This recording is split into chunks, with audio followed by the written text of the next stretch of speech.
Vous voyez, alors ce qu'on peut constater ici, c'est qu'il y a eu une percée. Voilà, tout ça s'est tombé.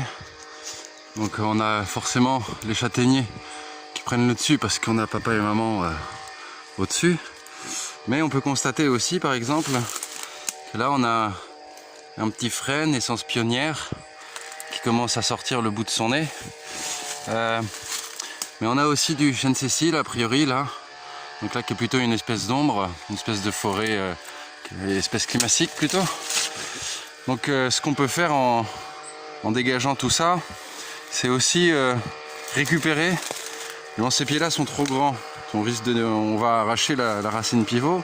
Mais si on trouve des plus petits pieds, on peut les récupérer et les mettre en pépinière quelque part, tranquillement, pour les laisser pousser et puis les réinstaller après dans notre forêt au moment opportun. Donc vous voyez là, on a vraiment en fait toutes les essences pionnières là, fougère, la ronce, vous voyez, qui commence à s'installer assez bien. Ici on a une petite lamiacée, alors je sais pas exactement laquelle c'est, mais bon, on est dans de l'herbacée pionnier. Après bon, il y a du charme a priori là, hein. Voilà, donc le charme d'Adam c'est d'être à poil, la différence entre les deux.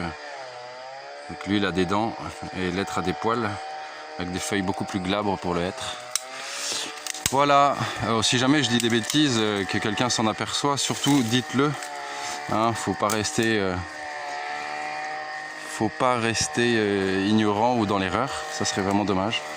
Ah oui, alors autre chose, c'est quand on fait ce genre de travail, c'est bien d'être bien équipé, et puis de vraiment vérifier le soir quand on rentre si on n'a pas des tiques, parce que alors là c'est vraiment un nid quoi.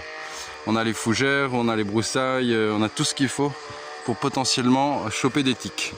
Donc attention, méfiance, hein, tout le monde n'est pas sensible, mais quand on l'est, ça peut vraiment poser beaucoup de problèmes. Voilà, bisous à vous.